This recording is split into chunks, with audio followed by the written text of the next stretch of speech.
It's time for the Double Stop with Brian Sword.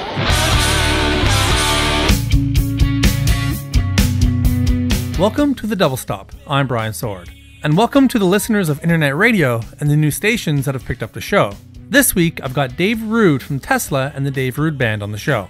Now, Dave Rude has an interesting story, and one that seems so lucky that it's kind of hard to wrap your head around it. Obviously, how he got the Tesla gig, it's because he was the right fit and a great guitar player. But the luck involved in how he got on their radar, I don't even know where to start. Before we get going, there's one more thing to note. The first half of this interview, Dave was in a car being driven to his hotel while on tour. There's a lot of car noise, but it's totally listenable. Halfway through, he arrived at the hotel, and we pick it up in the hotel lobby with clearly much better audio. Now let's get to it. This week is the story of Dave Rude, who had a lucky break to get started, but is definitely doing what he can to make the most of it.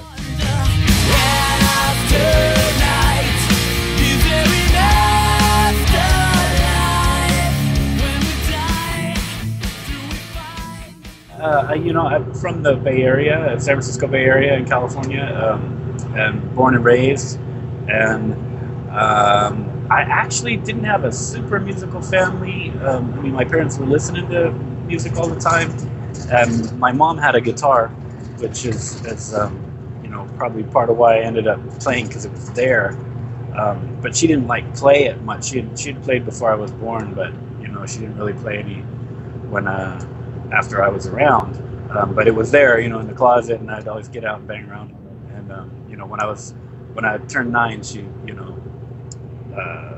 started getting me lessons, because I had wanted lessons from when I was 4 or 5, but she thought I was too young and didn't want me to get frustrated and quit. So I'm glad she made me wait. And as soon as I was 9, she, my parents started getting me guitar lessons, and I never stopped. In terms of those lessons, was it kind of traditional scales, or were you jumping right into songs, or how was it that you got hooked right away in the lessons? It was songs. It was just basics, because like I said, I was a kid. I was only 9. Yeah. My teacher was this great teacher named Barry Olivier, who was a big folk guy, and he knows Pete Seeger and all these, or knew Pete Seeger and all these, big guys in Arlo Guthrie. And so I learned a lot of folk and old school country and early rock and roll. And so it was just, my very first guitar lesson, I learned 2 chords and I think 2 songs, just simple strumming songs. And every week I'd go and learn a new song. And it was the best way to learn, and also was singing too. So I'd learn how to sing and play at the same time. And I didn't get into scales and solos and all that stuff until I was 11 or 12, and I had already moved on to my second teacher, who taught me all that type of stuff. And when did you start playing in bands? I was late, man. I didn't really start playing in bands till I was 18 or 19. I started with some friends. I started a little jazz band, not the school jazz band, but we actually just kind of would do sort of jazz stuff. It was really weird in high school. But we would do. I remember we did a jazz version of a Porno for Pyro song. It was not your traditional jazz band, but there was guys who played horns and me on guitar and a drummer. So it was something you do when you're in high school, and that sounds like something cool to do. But I kind of don't really count that. It wasn't like a band, So I didn't really do my first band until I was out of high school, which was really late. I had been playing a lot. I was one of those weird nerd guitar guys who didn't really do anything in high school and just play guitar in his room all the time. But I didn't actually go out and gig.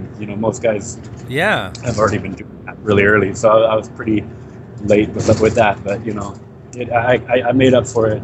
I ended up doing a lot of stuff later, But why is that? Why would you play so much but not play with other musicians?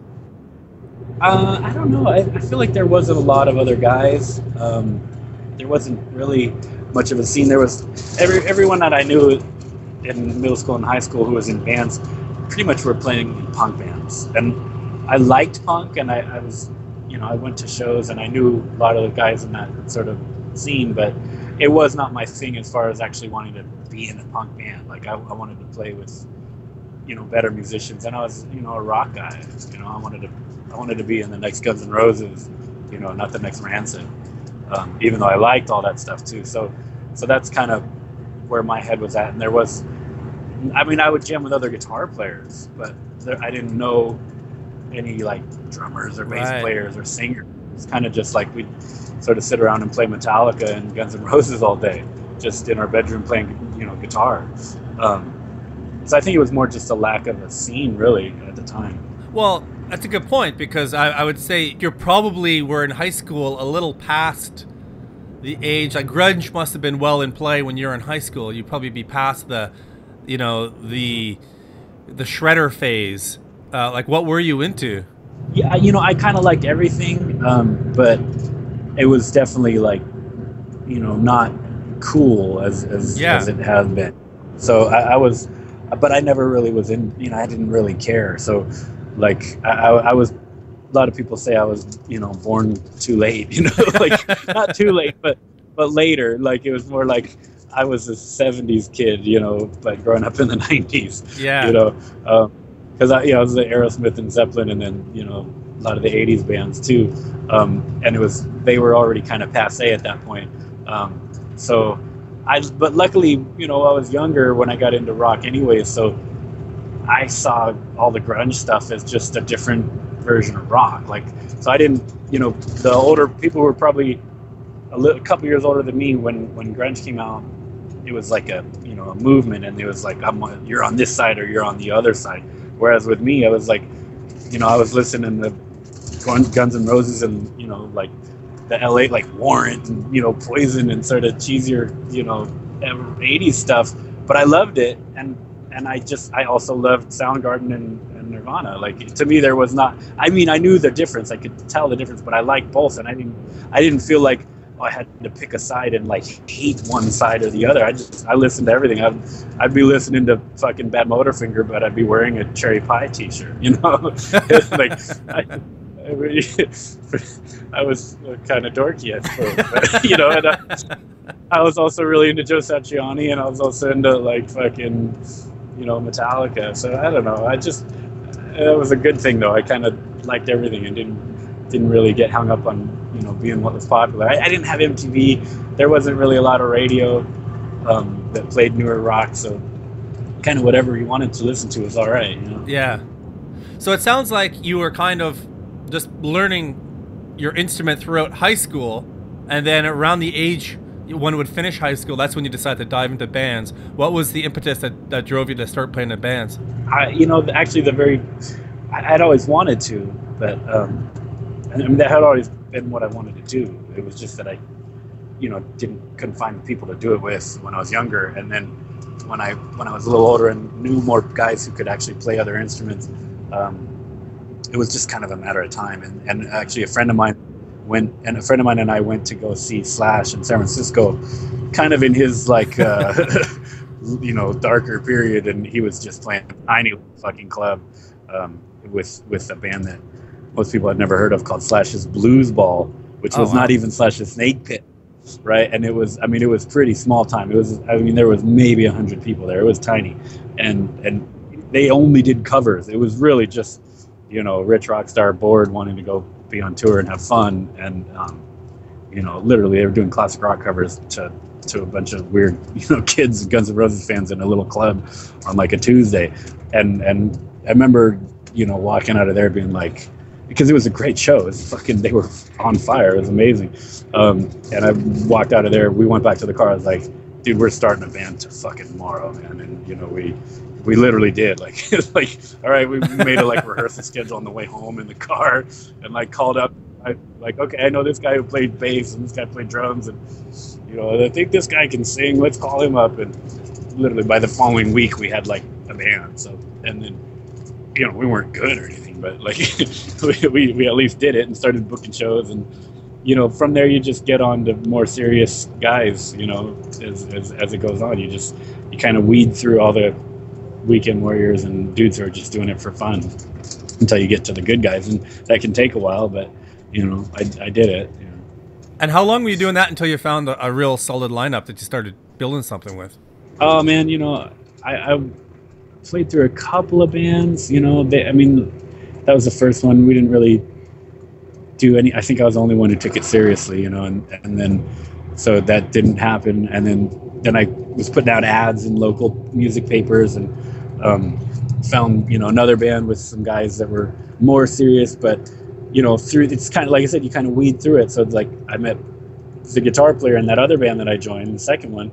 He was real serious, so then we kind of connected, and then kind of went on with something else, and then from that I ended up in another band with guys who actually were real legit, and we ended up forming a band called The Servants, and we never really did anything, but we were we actually had the real deal, and we were good and pro, and quit our jobs and rehearsed, and wrote songs, and went in and got an investor and made a record in a big studio. So I got to have a lot of good experience that way and sort of learn the ropes, and kind of just make a name locally and open for bigger bands and all that type of stuff that you do. And what happened with that record? Fuck, it's out there. People buy it on eBay now. It's we did a record called Mostly Monsters, and then another EP that I think was self-titled. And yeah, they're out there. I don't know if it's on iTunes, but every now and again someone will bring them to a Tesla show, and for me to sign, it's like, whoa, cool, I haven't seen that in fucking 10 years. Because it was a real release, but it was independent. So they're still out, they're floating around, and I'm still friends with the guys in that band, and like I said, it was, even though we never got a deal or anything, we were like a real pro band, and did little mini tours and stuff, and it was a lot of fun. And like I said, I learned a whole lot, and that band broke up, and I was like, fuck this, I'm just gonna sing myself. I don't want to like spend 10 years looking for the next Robert Plant, because I'd never been a singer. I just wanted to be the guitar player. I wanted to be Slash or Jimmy Page, and I was just like, screw this, I'm gonna do it myself. And I really enjoyed it. And then 6 months after making a quick demo and playing a couple of tiny little shows with Dave Rude Band, Frank Hannon found me on MySpace, and fucking I joined Tesla 2 months later. How does that even happen? How does that even happen? Like, I understand, yeah, everybody was on MySpace at the time, but still, for him to find you based on a couple demos, and like, did somebody point him in your direction, or did he just stumble across you? It was pretty much stumbling. It was just an insane, confluence of luck and coincidence, I guess, if you're into coincidence. But it's it was just ridiculous timing and luck. Like I said, dude, my band had been together for like 6 months, and it wasn't even a band. It was just a solo project. I was like kind of playing with different guys here and there, and like one or two little shows. It was not like a serious, it was serious to me, but it was just in the beginning stages. I was just starting to build, and luckily I had a cool looking profile picture. And you remember on MySpace, people had top friends, like you had your top 10 friends. Yeah. So I was on a guy's top 10 friends page with this really cool picture, like just a live shot, and the lights looked good, and it was just a neat looking picture. And Frank went to look at this other guy's page because he knew him from back in the day, and that guy was, he wasn't available, but they were friends, and so he's on the phone to him, looking at his MySpace at the same time on the phone. And he's like, "Oh, okay, well that's too bad, you can't do it, but hey, who's this guy here? I'm looking at your top friends. Who's this guy, Dave Rude? You look like a rocker." And he goes, "Oh yeah, Dave's hella cool. He's got a good band. You should check him out." And that was it. And he fucking emailed me, and later that day I got home from work and called him, and it was just ridiculous. A week later I went and jammed with him, and a month after that I was on tour with his solo band.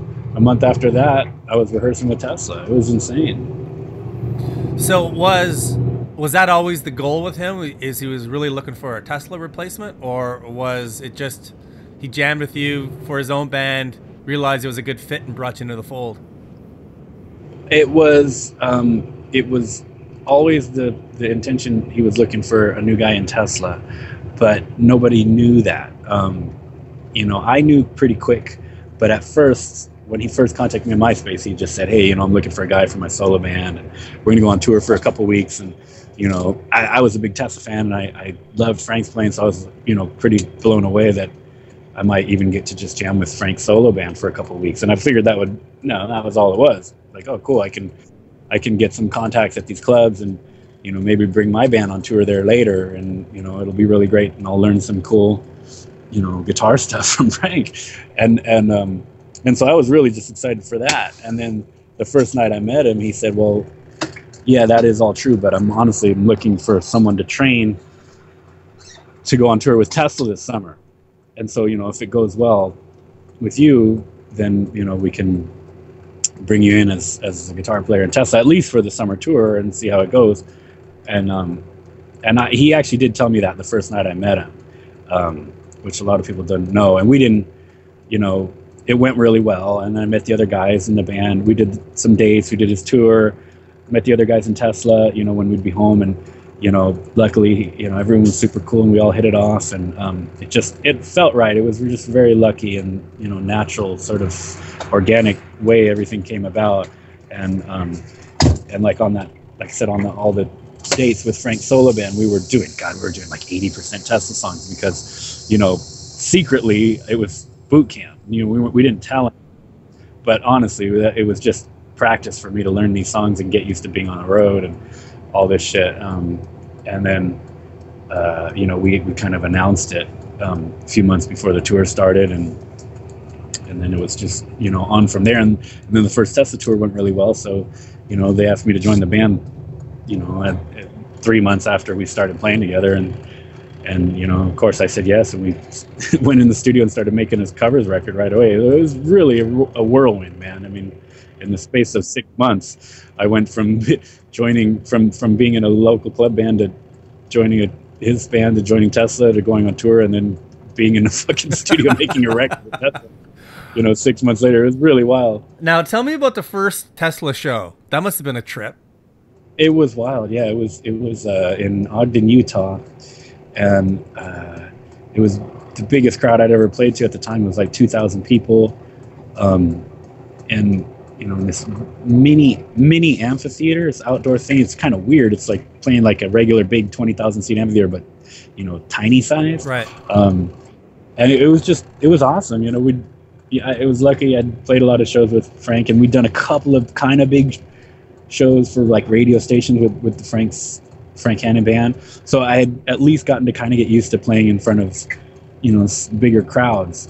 So I didn't have the nerves so much of that. And, you know, I'd practiced a lot and done a lot of, like I said, Frank show rehearsals. So it was actually pretty smooth, and it was just a lot of fun, man. I was stoked. You know, I think Slaughter was on the bill, like all these other bands that I'd grown up listening to, and they were, you know, we were playing with them. It was really, really super fun. My wife flew out. A couple of friends fucking, you know, drove all the way to Utah to see the show. It was really, really fun. I'll never forget it. And how did the fans accept you? Did you feel that you were accepted pretty quickly, or was it a bit of a rough ride? No, you know, I was also really lucky with that, man. I mean, every band says it, and I'm sure it's true for every band, but we really do got, you know, some of the best fans in the world, and they're real diehard and extremely just loyal and cool and accepting. You know, you never know how it. You never know how something like that's going to turn out, but they were just extremely like open and man, I got zero friction from anybody. Like from day one, everyone was cool. Like, and obviously from the band too. You know, there was none. People always ask, "Oh, did the guys haze you and like give you a hard time for being the new guy?" Hell no, they were like the coolest guys in the world, who still are. And it was just, you couldn't have asked for a nicer, luckier way to join a big, huge established band. Because I mean, it's just, that's such a big change. You never know what that's going to be like. And it was the easiest transition you could have asked for. And like I said, the fans were just amazing. You know, they were really, really nice to me from day one. And I've heard horror stories from other bands, you know, guys who joined big bands that the fans did not take to them. You know what I mean? There was no like signs in the front row, like, you know, where's Tommy? You know, it was always cool. Now, in terms of your guitar style versus Tommy's guitar style, for you to fit in, was that a big part of why Frank wanted you? Was there a similarity in style there, or was it really, I don't know, something different?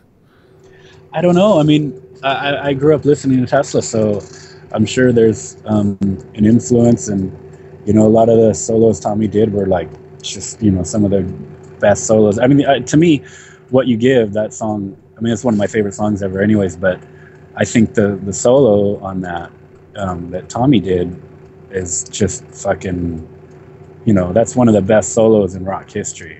Like and I've always thought that, like, since I was in school, years before I'd ever even met Tesla. That song and that solo has always been one of my top solos and songs ever by anyone. And it's just, the greatest privilege to play that one live, and that one I play exactly note for note every time, because there's no way you could, improve on that. So, I mean, I guess that I'm sure that's part of, that there's probably an influence, but also it's just that, like we were talking about earlier, I was influenced by older stuff. Me and all the Tesla guys have a lot of the same influences, even though I'm younger. I grew up listening to the older shit that they grew up to. It's just that it was newer when they were listening to it. So we have a lot of common ground musically. And, I think, blues-based classic rock influence guitar playing is kind of universal. So I think I just sort of had that same style that Tesla has, and Frank and Tommy had too, Now, your first recordings with Tesla were for the covers records. Now, that seems to me like that would be a nice way to dip the toe in the water with recording with a new band, as opposed to the pressure of all originals. Was that the case, or how was that recording process? Yeah. Oh, it was great, and that's absolutely true. I'm sure that it was testing the waters for them too, to see if I was some weirdo in the studio or some egomaniac or drug addict or some shit. You don't really know. Yeah. You learn a lot on tour, but it's a whole different thing in the studio. And we went away to the middle of nowhere in Texas, outside of El Paso, and no distractions, nothing to do except record. And it was a really good way to do it, because we still spent a lot of time. I mean, it ended up being a fucking double album, so we were there for like over a month, but split up into 2 or 3 different sessions of flying out to the middle of Texas and living on a ranch for 2 or 3 weeks at a time. It was nuts. And like I said, still kind of getting to know each other. But it went well, and it was a lot of fun, and it was a nice way to make a record, because it was all analog and basically live in the studio. We wanted to keep it like that live 70s feel, so there was very little overdubbing, and no, I don't remember if we had a click track. We definitely didn't use Pro Tools. We didn't edit anything, which was a refreshing way to make a record. Bit more pressure, I guess. Theoretically, but we're pretty good. Yeah. Not in an arrogant way. We're a real live band. We don't use tracks live. We practice. We don't rehearse, because we've been doing the songs for a long time. But you know what I mean? Like, we play a lot. We sound check our shit every day for an hour or two. Like. So we're really tight, and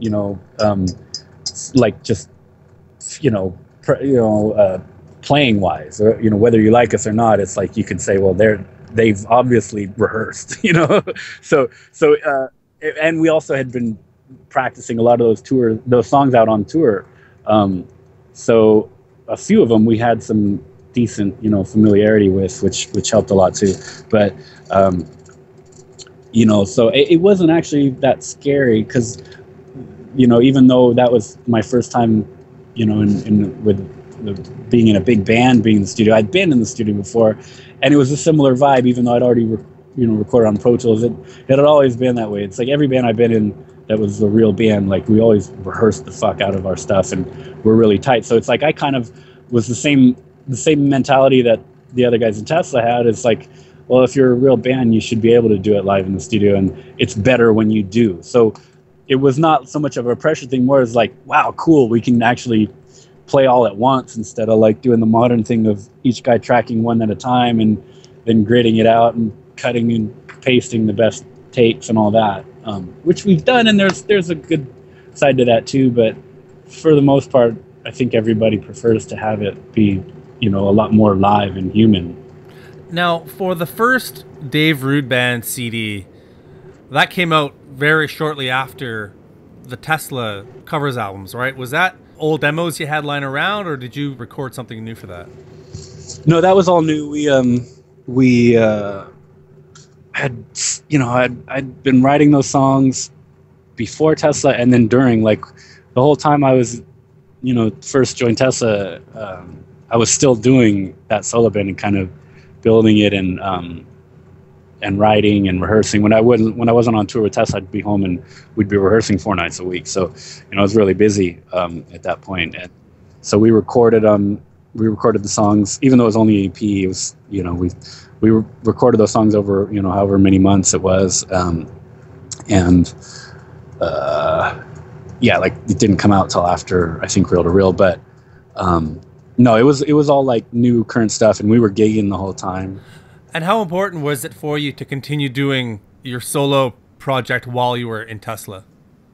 Really important. That actually was one of the things that that was really my only concern, and with joining the band, because as amazing as it was and is to join Tesla, I also never really wanted to be a fill-in guy. I wanted to be a new thing. And I'm not a fill-in guy. I'm a member of the band, but you know what I mean? Like in the beginning, it was like a hired gun kind of thing before I actually joined the band. But either way, I didn't want to be in a band that had already made it. I wanted to start from the ground up and build something, and you know what I mean? So like most guys do.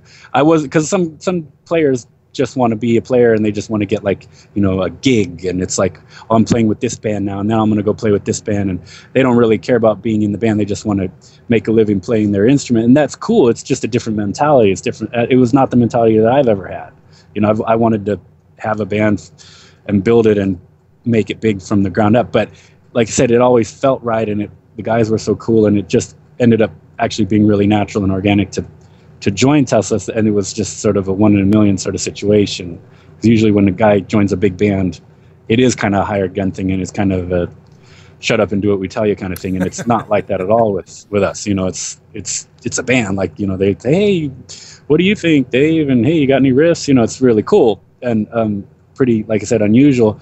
So, but like that said, in the beginning, I didn't know that yet. We hadn't had any time together. So, luckily, they were always like super cool. Like, oh yeah, we all have other projects, and it's totally great if you keep doing yours, and go ahead, and it'll help your solo project, to have the notoriety from being in Tesla and all that. So it was great, to have that go ahead, because I probably wouldn't have done it honestly at the time if they had said if it was like a Metallica type thing, like you have to only do this band and nothing else. That would have probably scared me off, because I was really adamant at the time about doing my own thing as well. Thank God it didn't, because it's the greatest thing ever to be a Tesla. Yeah. And we're looking back on that first solo recording. How do you feel about it now with a bit of time? I'm proud of everything. I like it. I haven't listened to it in a long time, but actually, a fan played me one of the songs the other day backstage on an acoustic guitar, and I was like, wow, that's a good song. I got to listen to that song. I forgot about that one. So yeah, you always listen back and think, oh, I could have done this differently, but I'm still excited about it. Okay, folks, I'm jumping back in here. This is when he arrived at the hotel. We pick it up a few minutes later when he's in the hotel lobby. One final question about the Dave Rude Band, the first CD, is that it is still out there. It's on Spotify. I would assume iTunes as well if it's on Spotify. And I have such a mixed feelings about Spotify itself, but this is a case where I find it really great because you can go back and find some of these smaller independent releases. Yeah. What to you is the power of something like Spotify? Oh man. Yeah, I'm kind of in the same boat as you. Like I honestly, I have it. I've got the premium membership. So I can listen to it on my phone and stuff, and I use it a lot. But at the same time, I also think it's kind of wrong. Yeah. Like I kind of feel guilty about it. But honestly, I also feel like,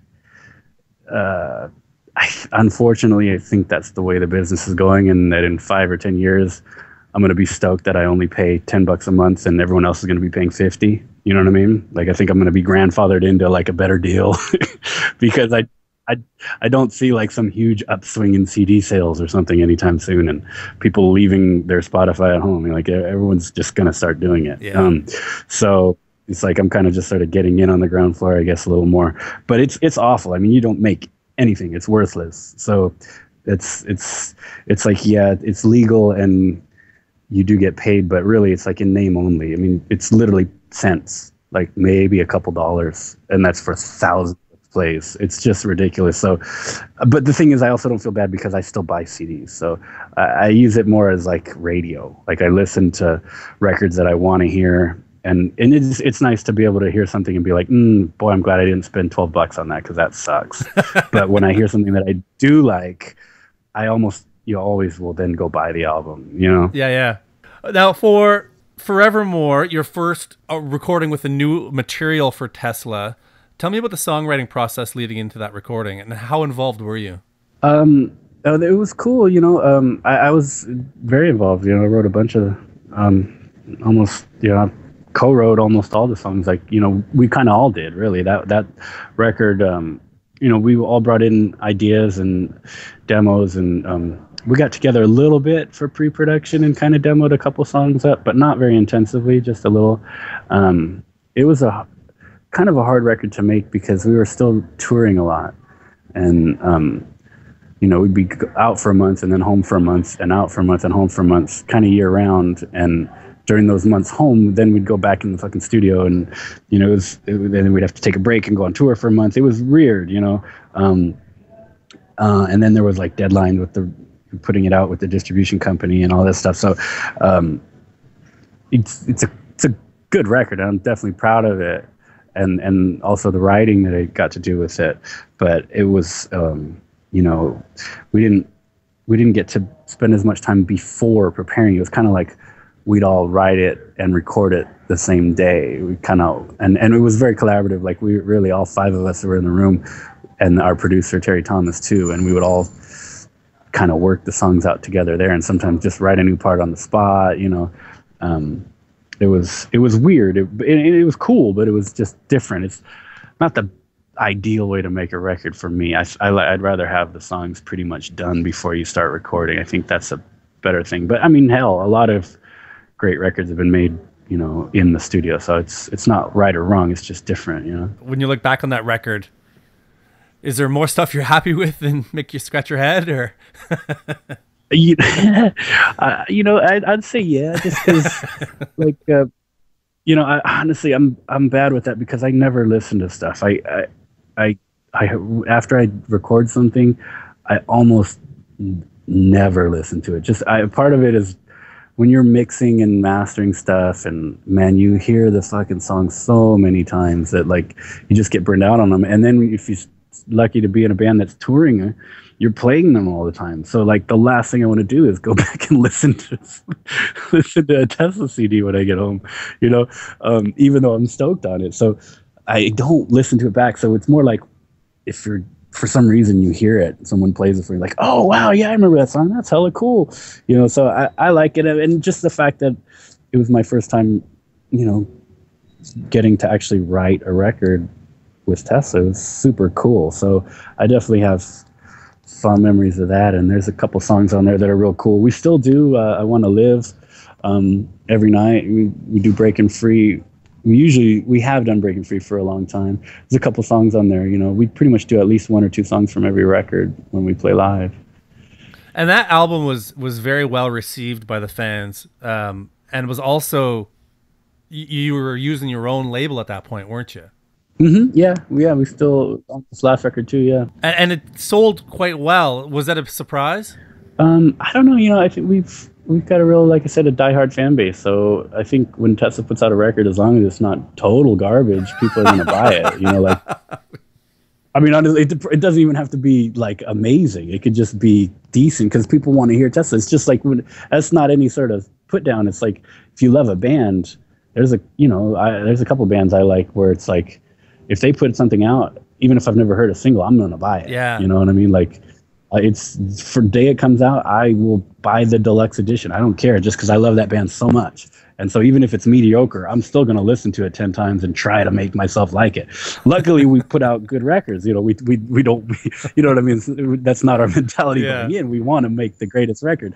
And, you know, I think we've done good stuff, but, the point is that the fans that still listen to new Tesla music are big Tesla fans, and I think as long as it's good and sounds like Tesla, they're gonna get it, and that's the lucky thing about having such loyal fans. I think that's really where my question is that there's a lot of bands from the late 80s that continue to put out new records, and it's kind of crickets, when it comes out. But when Tesla puts out new music, it does really well. People are excited. There's very few bands, it seems, that can still maintain an audience like that, where it's more than just about going to a retro tour. Absolutely. And part of it is because even before I was in the band, and then also since I've been in the band with Forevermore and Simplicity even, it's kind of not super conscious, but kind of a semi-conscious effort to stay relevant, you know what I mean? And not just make old school 80s sounding records, like Into the Now and Forevermore especially too. It was very current for the time. It still sounded like Tesla, but it was like you could play it on radio with all the other newer bands, and it sounded like it fit. Yeah. But it didn't sound like you were trying too hard to be current. Right. It wasn't like faking. That's what I mean, like semi-conscious. It's like, let's do us, but let's do us in this sort of context, instead of like some of those bands that you're talking about, and like bands that I grew up loving and still listen to the classic records. I don't listen to the newer stuff of those bands either, because it's just kind of rehashing something, and it's like, well, yeah, it was better the first time around, so it's kind of loses some of its luster 20 years after the fact when you try and do it again. And so the fact that we just kind of, we write stuff that's exciting to us that we really like. We don't ever, it's like, oh, well, it sounds current, so let's do it. It's like, no, let's write something that we really enjoy, and then just, sonically make it sound big and new. Now, do you think that everybody's kind of got their fingers on the pulse of what's new and cool, or does it help that they've got a guy in there and you that's a little bit younger that may be a bit more in touch with it? I don't know. Everyone kind of listens to a lot of different stuff. I don't know, but like I said, even if I do listen to more newer stuff, it's not like a conscious thing, so it's, even if I did, it's not so much like, oh, hey, let's sound like the Killers, or, yeah. like, hey guys, we really got to sound more like Imagine Dragons on this record or something. Plus, honestly, right now I listen to a lot more pop and country than I do rock, because there's not a lot of good rock bands out there for newer stuff that I've heard. Times are tough right now. It is, man. Thank God for the fucking Foo Fighters and Tom Petty. Yeah. Now, for Carry Me Home, that's another case of, Forevermore comes out, and then bam, you're back in the studio doing your own thing. Can you tell me a bit more about the process of creating that record? It was similar to the first one. It kind of like, because I'm doing it in and around Tesla, it's like, during breaks from touring, we're rehearsing and we're writing, and, it's different. It was a completely different, existence in that band, because it was just like any little unknown sort of club band with nothing. We never had a manager. We never had anything behind us when we were going. So it was not like any big machinery. It was just like, 3 guys in a room, like, oh, hey, let's book a gig next month. Okay, cool. Well, we better rehearse. And, we took it very seriously. We worked really hard, but just in the sense of like, we had to write songs because we had to have enough songs to fill our set, like, it's not like when you're in Tesla, it's like, oh, hey, let's get together and write an album and, hone the songs and make something that's going to be around for the ages. It's more like, whoa, shit, we got a gig in 2 months and we only got 30 minutes worth of songs, and I don't want to do a cover. So let's write 3 more songs, and still taking time and making songs as good as they can be. But it's just sort of a different mentality. It's when you're club band without like a record deal or something, and also we never had enough money to make a whole record or time, so that's why the first 2 records were EPs, because it's like, well, I'd rather put out 5 songs than wait another year and to put out 10. And with the experience of Forevermore, of the big proper studio record in terms of original material, when you went back to do Carry Me Home, were you changed by that experience? I don't think No? so. Only because, like I said, I'd been in big studios before.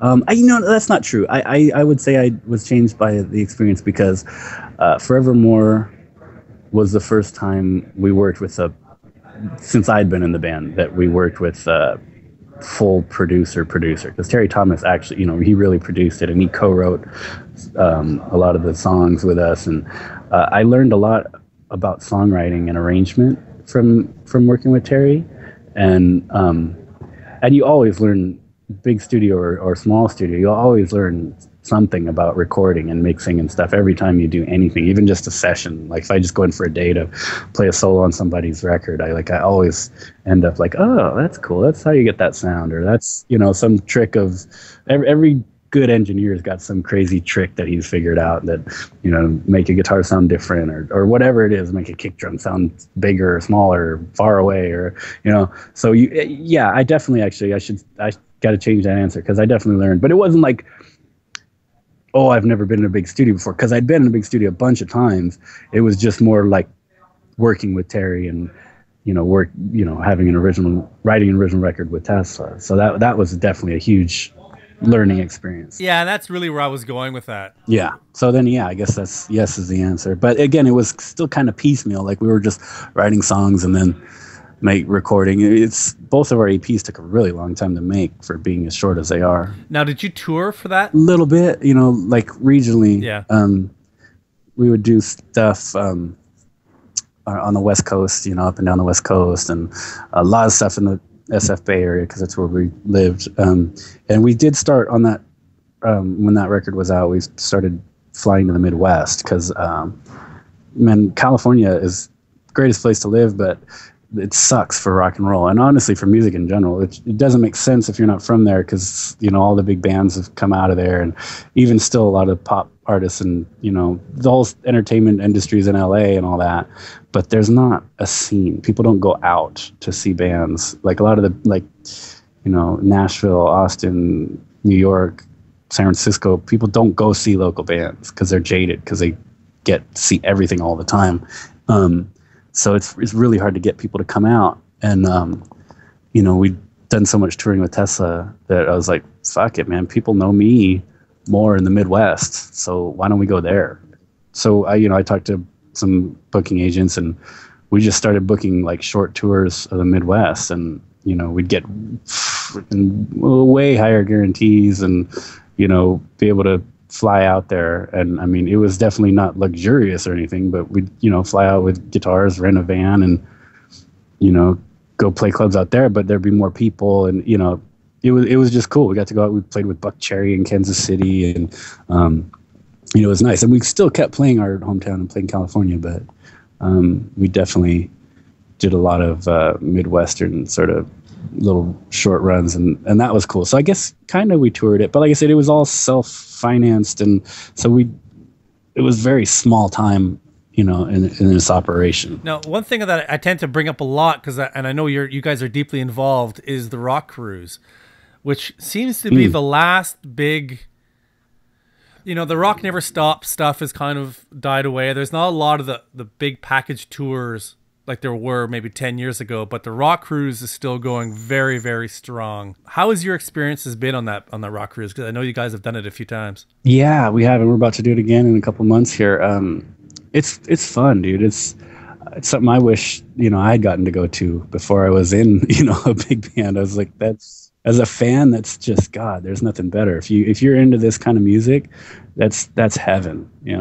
And the fact that it's not a festival, but it's a festival on a cruise ship is even cooler, because you get to hang out with the bands. Like there's, 90% of the bands are out hanging out with the fans. Like we're just out there. So if we're eating lunch, or fucking getting a cup of coffee, the fans are right there with us, and you're talking to people and hanging out and taking pictures and everything all day long, And for the most part, from what I've heard from other bands, they're all pretty cool too. Like I haven't heard anyone really being a jerk, and all of us are pretty. We hang with the fans anyway, so it's kind of natural for us. But it's just really great, like because you can see all these bands, and a lot of those bands, they're such a niche market band. A lot of the sort of B and C level '80s bands, that are big enough that people who like that music but they're not big enough to like tour. You know, you can't see them. Yeah, exactly. But you can see them on that boat, and you can see them like 3 or 4 times on that boat and really get your fill, because you're probably never going to see them, you know? And for that 4 or 5 days, they are big rock stars again. Hell yeah. Oh man, it's great. It's awesome. Everyone has a good time. It's cool. And hell, you're in the Caribbean, you get to go see fucking, you know, Jamaica or whatever, Bahamas, whatever island you happen to be going to on that cruise. It's really fun. I know I'm biased, but I highly recommend it, because like I said, if I wasn't in a band, I would totally go on one of these cruises. Now let's jump into The Key, and I find that to be a very interesting record. I listened to it a bunch of times, and one band that popped into my head that it reminded me of, and I'm very curious if that was intentional, was actually Nuno Betancourt's solo stuff of Mourning Widows and Drama Gods. It just, not a ton, but if it reminded me of anything, it reminded me of that. I was wondering if that was an influence. Man, you know, honestly, I no disrespect to Nuno, because he's an amazing guitar player, but I've never heard his solo stuff. Like never, not even once, like literally. I have when I was younger, I had Pornography, and you know, like More Than Words is one of my favorite songs ever. But I never was like a giant Extreme fan, you know.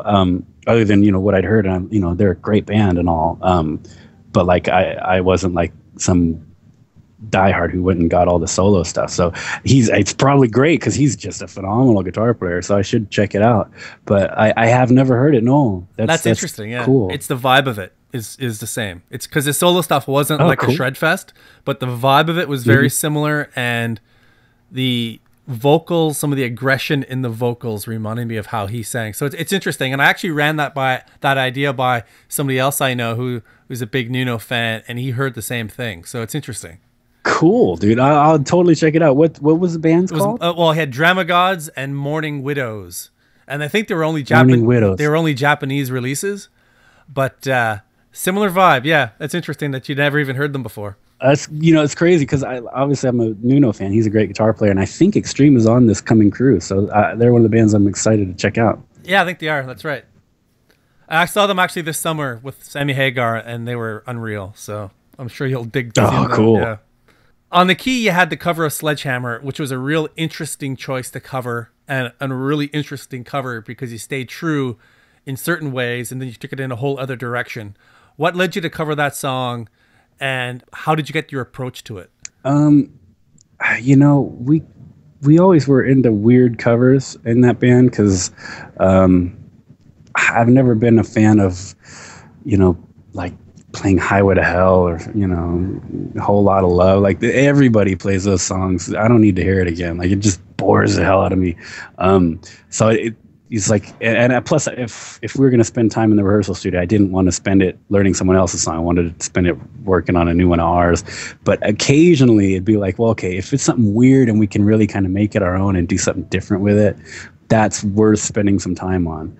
And so whenever we would do a cover, for the most part, it was something sort of unusual. And I think we heard that on one of our, like a tour to LA or something in the van, and we're like, oh, that's a cool song, and you know, we should try it. And you know, just did it at rehearsal one night, and it was like, wow, that's cool. And it shouldn't work. I mean, I don't know why. That's right.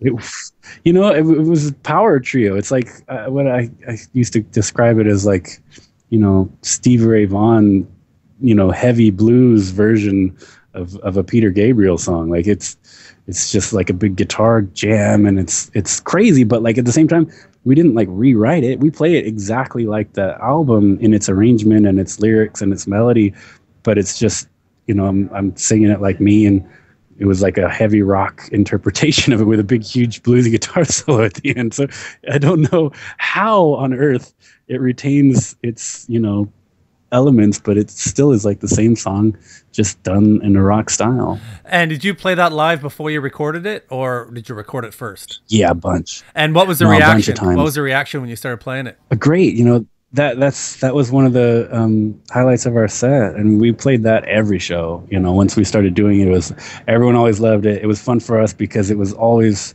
improv. Like all the solo stuff at the end on the record is off the cuff improv, and that's how it always was for all three of us. Like the bass fills and the drum rolls, everything was different every time, and it was just really fun. And it's important to have that as a musician too, to have a little bit of place to stretch out. Even in a club band, you can get a little tiresome playing the same sort of 30, 45 minutes in the same order every night and playing the same shit.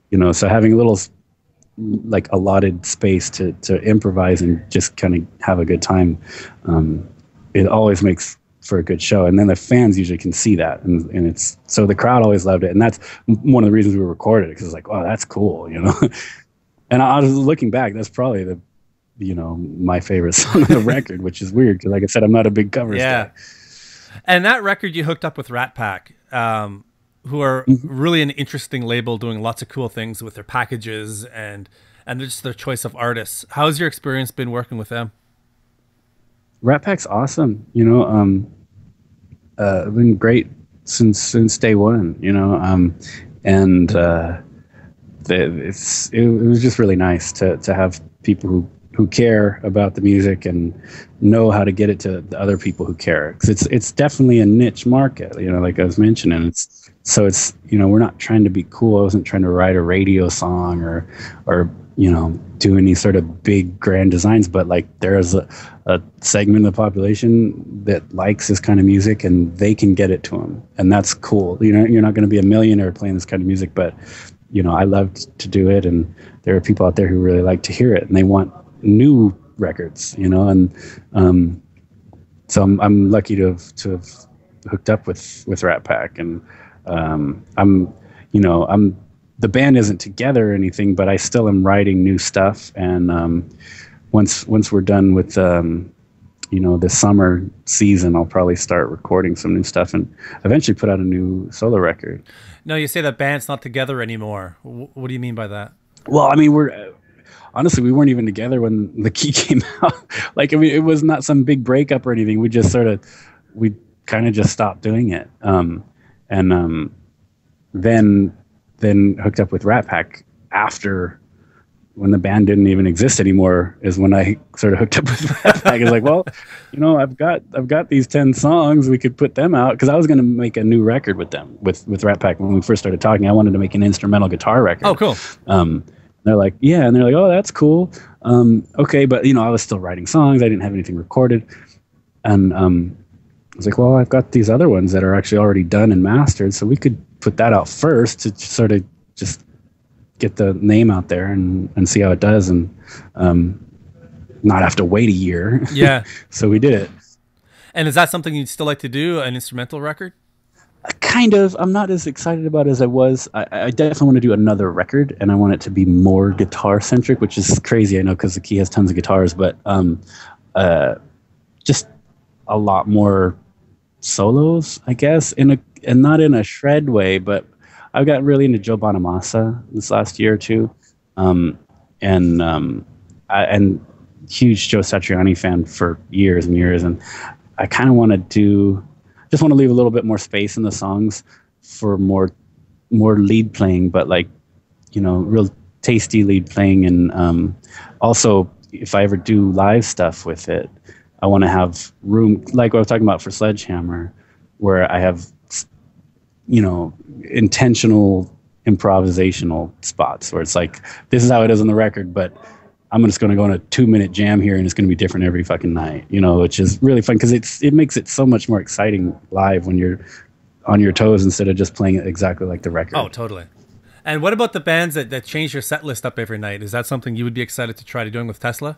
Well, we change it up almost every night, but there's only so much you can do because, Tesla's an established band, and we've got a lot of songs that people have to hear, and it's a great lucky ass position to be in, that there's songs that you have to play, so we got a lot of the classic Tesla hits that we have to play. Signs, we have to play Love Song, we have to play Modern Day Cowboy and Heaven's Trail, and the list kind of goes on, so you don't have too much room to play with, but there are a few songs that we switch in and out on a real regular basis, and it definitely makes a lot of difference. It keeps it fresh for us, and you know, even within the songs, there are a lot of places for improv, and so even in the classic songs, there's me and Frank usually kind of go off on our own, and at least in certain songs, you know, where we can kind of improv.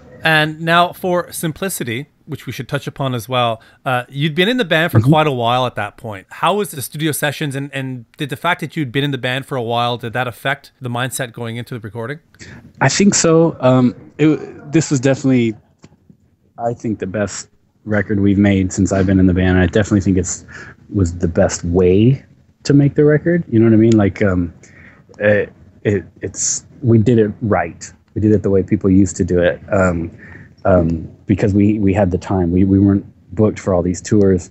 We just took a few months and just wrote the record. We flew out to Virginia to Tom Zutaut's house. He co-produced the record with us, and he has this big ranch, like Civil War, like estate kind of thing in the middle of nowhere, a Revolutionary War, out in the middle of Virginia, and then just countryside and nothing around. And we just went out there and wrote, and then went back a month later and did it again, and then came back, tweaked on it some more. Then we spent like 2 or 3 weeks rehearsing them live in a room, and then we went into the recording studio. And so that's what I mean about having your songs sort of together. It's safer, and it's just, I think, better in general. Again, some artists are really good at making stuff up in the studio, but I think for us it works better to have them sort of test it out in a room, like playing, like, okay, 5 guys playing it live, this is how it's going to sound. And then you can add a couple extra cool guitar parts that aren't going to be there that might add to the album, but wouldn't suffer without it live. It just gave us a lot of time to focus on just the songs being really, really good, and I'm super proud of it. And then also we took kind of the lessons from Reel to Reel of really liking having that live vibe, and we recorded the Pro Tools, but it's really 90% live. Like we didn't do a lot of chopping, we didn't do a lot of wall of guitars. We weren't trying to be cool. We didn't try and make it sound like the radio as much this time. We wanted to sound big and current, but natural. Like the old classic Tesla stuff was pretty much, one guitar on each side and a solo up the middle. And for the most part, that's what we did. Whereas for Forevermore, it was, more like 2 guitars on each side and an overdub here in the middle and then a solo there, and like lots more stuff. And we wanted to keep it a little more open. And because that actually usually makes the guitar sound bigger. It doesn't make sense, but one guitar often, if it's mixed right, will sound bigger than 2 or 3, like multi-tracking the same thing, So, and like I said, we cut all the basic tracks live. I mean, the solo I did there's a song called So Divine that actually was our single and video and everything. And I do that solo at the end, and that was live, totally improvised in the studio. I mean, I was planning to recut that. It was a different tone. It was a different guitar. It was just, we were all cutting the rhythm tracks live, and then, we'd usually recut the solos with a better solo tone and sort of focus just on playing the lead. And that, I was going to write a solo and all this stuff, but it's like, wow, that actually ended up being really cool. So let's keep it. And it was that kind of cool live vibe that was on there. I mean, we would do it more times and, make sure we had a good take, but almost every song is like one take start to finish for the basic tracks. And you had Michael Wagner come in to mix it. What do you think that he brought to the table? Man, just great ears, I mean, it sounds so good. Like we were so blown away when he was sending us rough mixes. Honestly, we never even met him. We were emailing him. He lives in Nashville. We were making a record in Sacramento. It was really wild. But we talked every day and went back and forth a bunch on the mixes. He's a super nice guy and great to work with, and made it sound just amazing. I mean, we're all kind of like, I think this is the best a Tesla record has ever sounded. For us personally, it just sounds, it just sounds like a real record. I don't know how to say it. That's a kind of a layman's way. It sounds like a grown-up record. It's like, oh wow, okay, this is what real bands sound like. Which, not to put anything down, because every record has sounded great, but you know what I mean? Yeah. Like, it just kind of, has that extra little sparkle that, like, wow, that's really neat, You're still touring for that record. is how long do you guys plan on touring for it, and do you expect to go in and do another record? Like, there was a pretty big break between Forevermore and Simplicity. Do you expect another long break, or would you expect to be back in the studio fairly quickly? We're unpredictable, but I definitely wouldn't expect it anytime super soon. We're going to be really busy until next fall, and we're going to take some time off next, winter and fall, winter kind of thing. And I don't know. I think we're going to start trying to work on a Tesla box set. Oh, cool. That we've been talking about for years, but now we got a lot more stuff to add to it, so it'll be a bigger one. But I don't know. I wouldn't be surprised if we make another record. I wouldn't be surprised if we don't. But it'll be a couple of years, because we're going to be touring this, like I said, and we got time off, and all the cool things about making a record is still kind of pointless. You don't really make any money, and it's a lot of work for less and less payoff every year. So, maybe we'll make a record, maybe not. But either way, I'm real happy with Simplicity. So if that was our last one, then that's a cool last fucking record. And if it's not, then be excited to do another one in a year or two. Yeah, that's completely fair. And in terms of your own personal plans, you have some thoughts on an instrumental record. Now it's probably going to be more song based, but how quickly do you expect to be jumping back into that to do a follow up for the Dave Rude Band? Probably it wouldn't be able to come out until next year, only because we'll be so busy touring that even if I wrote the whole record, I wouldn't have time to record it and mix it and get the artwork and all that shit and the promotional stuff. So it wouldn't be smart to release it until early 2016, which is crazy to think of that it's so far off. But if you look at it on a calendar, it doesn't make sense. It'd be a rush job, and I don't it's not a band, it's just sort of a recording thing. And if you're gonna do it, might as well do it right. So I'd rather have it take a little more time. So that, I do a lot of songwriting just for other artists, country and pop and TV stuff, and just try and pitch songs to other artists. So honestly, that's my main focus outside of Tesla. So really? That's what I do a lot. Yeah, that's another reason why I didn't really have time to do another band. But like I said, I want to do just a cool, fun guitar record. So I'm kind of writing for that as I write the pop stuff too. It's interesting because you talk about the diminishing returns on new recordings, but from talking to you, I have absolutely no doubt that you plan on doing more solo stuff. Yeah, definitely. It's an affliction, man. We can't stop. We can't help ourselves. And to finish up, I just want to touch upon a little bit of the writing for other people. How long have you been doing that, and what itch does that scratch for you?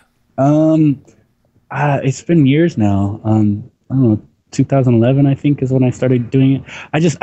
I've always played a lot of guitar and come up with a lot of things, like little riffs and ideas and maybe whole songs or vocal melodies and lyrics even sometimes, and it never really dawned on me that I could do anything with them. And then I was at this conference in LA, this songwriting thing, and completely for unrelated reasons to that, and it just sort of, I saw some people talking, some writers and producers, and I was like, oh wow, hold on, there's a whole nother world to this, and maybe those pretty little songs that I write all the time and just kind of catalog away and think, oh well, that's just a little fun thing for me that I could never use because it's not my style and it's not Tesla's style and it's not anything that I know.